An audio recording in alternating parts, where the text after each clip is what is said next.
Hello, Bacho. Let's read this question. So this question says a series circuit has an impedance of 60 ohms and a power factor of 0.72 at 50 hertz. The source voltage lags the current. Source voltage क्या कर रहा है? Current से lag कर रहा है. All right.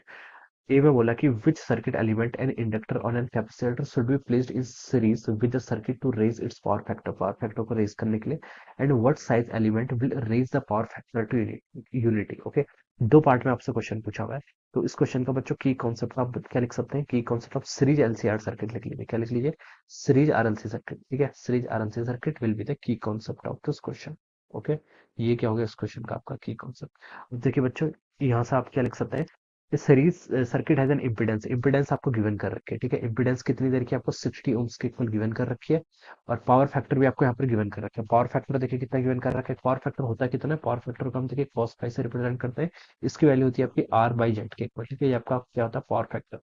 और इसकी वैल्यू आपको 0.72 के इक्वल दे रखी है. ठीक है, एट 50 ऑफ फ्रीक्वेंसी कितनी? 50 हर्ट्ज पर. ठीक है, और बोल रखा है the source voltage lakhs the current. ठीक है, source voltage lakhs the current. देखिए ये आपका सीरीज एलसीआर सर्किट है. ठीक है, तो और अगर मैं इसका देखिए यहाँ पर से फेजर ड्रॉ करूँ, तो देखिए सीरीज में आपकी करंट सेम रहती है, तो करंट तो ऐसे रहेगी. ठीक है, और यहाँ पर आपका जो आपका रेजिस्टेंस है, रेजिस्टेंस के अक्रॉस जो आपका ड्रॉप होती है वो करंट के फेज में रहती है. ठीक है, लेकिन इंडक्टर के केस में क्या होता है? देखिए इंडक्टर के केस में आपकी वोल्टेज क्या करती है? लीड करती है. ठीक है, करंट से by an angle of pi by 2. ठीक है, और जो आपका कैपेसिटर होता है, कैपेसिटर के केस में क्या करती है? आपकी लैग करती है. ठीक है, कैपेसिटर के केस में हम बता सकते हैं वोल्टेज अक्रॉस कैपेसिटर क्या करती है?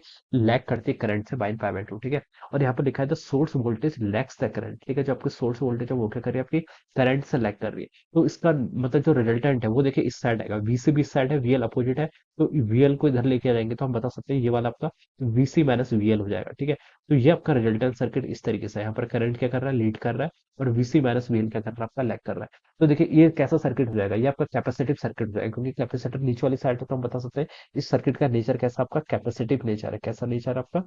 Capacitive nature. ये हम यहाँ पर से बता सकते हैं, सर्किट का नेचर पता चल गया, कैपेसिटिव है. ठीक है, और क्या बोल रखा है? व्हाट सर्किट एलिमेंट और एन इंडक्टर और capacitor should be placed in series. तो हमें देखिए क्या क्या यहाँ पर एलिमेंट क्या लगाना पड़ेगा. ठीक है, जिससे क्या होगा आपका आपका जिससे आपका पावर फैक्टर क्या करेगा? रेज करेगा. ठीक है, so to raise the power factor. Alright, तो देखिए बच्चों ये सर्किट आपका कैपेसिटिव है, तो हमें यहाँ पर इंडक्टर लगाना पड़ेगा. क्या लगाना पड़ेगा? इंडक्टर. अगर हम इंडक्टर को वैल्यू क्या करेंगे? इंक्रीज करेंगे, तब हम बता सकते हैं ये क्या करेगा? इसका पावर फैक्टर क्या करेगा? आपका रेज करेगा. ठीक है, तो हम बता सकते हैं. तो ए पार्ट में हमसे यही पूछा था कि which circuit element and inductor और capacitor should be placed in series. तो आपका कौन सा एलिमेंट पुट करना है?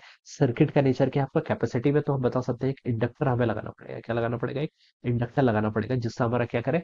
पावर फैक्टर क्या करे? आपका रेज करने के लिए. ठीक है, पावर फैक्टर देखिए क्या होता है? cos five equal to R by Z. यहाँ से लिख सकते हैं इस सर्किट का नेचर. देखिए ये आपका देखिए वीएल, वीएल को क्या लिखते हैं? आपका आई टाइम्स एक्सएल लिखते हैं. ठीक है, और नीचे क्या था आपका वीसी, वीसी को क्या लिखते हैं? आपका आई टाइम्स एक्सएल लिखते हैं. ठीक है, यहाँ पर आपका देखिए क्या आ रहा है? करंट आपका लीड कर रहा है. करंट लीड कर रहा है, तो आपका रिजल्टेंट इस साइड होना चाहिए. ठीक है, रिजल्टेंट इस साइड होने का मतलब है आपका एक्सी क्या होगा? ग्रेटर होगा किससे? एक्सएल से. ठीक है, तो ये आपका एक्सी क्या है? ग्रेटर है किससे? एक्सएल से. तो ये तो बच्चों इसका क्या यहाँ पर आप सबका नेचर है. ठीक है, ये क्या है? इसका यहाँ पर से नेचर है. अब देखिए बच्चों यहाँ से आप लिख लीजिए cos फाइव के आपका पावर फैक्टर, इसकी वैल्यू आप लिख लीजिए आर डिवाइडेड बाय जेड. क्या होता है? इंपीडेंस. इंपीडेंस देखिए कैसे लिखते हैं? आपका आर स्क्वायर प्लस आपका यहाँ पर देखिए आपका एक्सी माइनस एक्सएल. ठीक है, एक्सी माइनस एक्सएल का स्क्वायर ये हो जाएगा. ठीक है, ये टर्म आपकी यहाँ पर से इतनी जाएगी.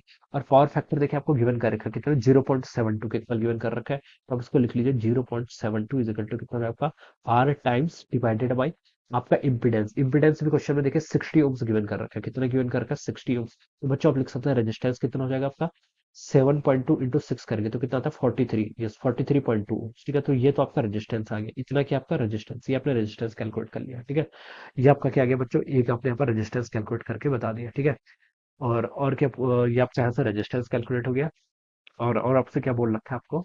विच सर्किट एलिमेंट. तो ये तो पहला पार्ट हो गया, should be place to reach the power factor. ठीक है, तो पहला पार्ट तो आपने कैलकुलेट कर लिया. पहला आपका क्या? इंडक्टर को क्या करना है? आपको प्लेस करना है. ठीक है, क्योंकि सर्किट का नेचर कैसा? कैपेसिटिव है, तो इंडक्टर को हमें प्लेस करना पड़ेगा, तभी इसकी ये आपकी तभी हम बता सकते हैं क्या होगा. देखिए देखिए हम यहाँ पर से क्या बता रहे हैं? cos फाइव की आपका पावर फैक्टर, उसने बोला था कि पावर फैक्टर को क्या करना है? रेज करना है. पावर फैक्टर देखिए कब रेज होगा?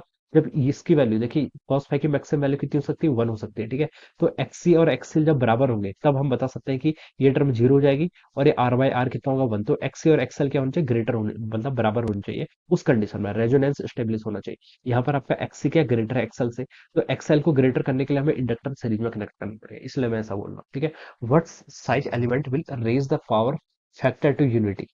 ओके, जो आपका देखिए साइज एलिमेंट से मतलब ये है कि जो आपका इंडक्टर आप जो पुट कर रहे हैं उसको कितना पुट करें कि जिससे आपका पावर फैक्टर क्या हो जाए, यूनिटी के इक्वल हो जाए, ये हमें यहाँ पर से बताना है। ठीक है, पावर फैक्टर यूनिटी हो जाएगा तो देखिए कॉस फाई कितना हो जाएगा आपके यहाँ से 1 के इक्वल हो जाएगा। और यहाँ से आप लिख सकते हैं R divided by under root of देखिए आर का स्क्वायर प्लस आपका X E minus X L का स्क्वायर। ठीक है, ये टर्म आपकी यहाँ पर से ऐसे आ जाएगी। ठीक है, ये आपका यहाँ पर से देखिए, अब आप क्या कर लीजिए, इसका आंसर सॉल्व कर लीजिए।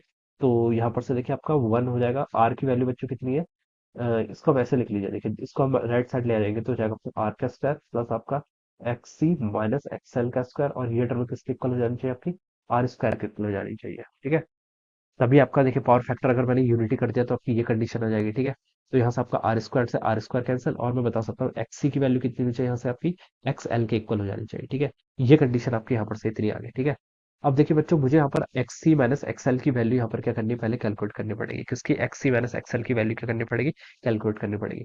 वो देखिए मैं कहाँ से कैलकुलेट करूंगा, एक कंडीशन तो मुझे यहाँ पर गिवन कर रखी है। ठीक है, ये कंडीशन मुझे यहाँ पर गिवन करके रेजिस्टेंस कितना देखिए आपका 43.2, यहाँ पर मैं पुट कर लेता हूँ। ठीक है, कॉस फाई देखिए पहले कितना था आपका 0.72 के इक्वल था, 0.72 के इक्वल।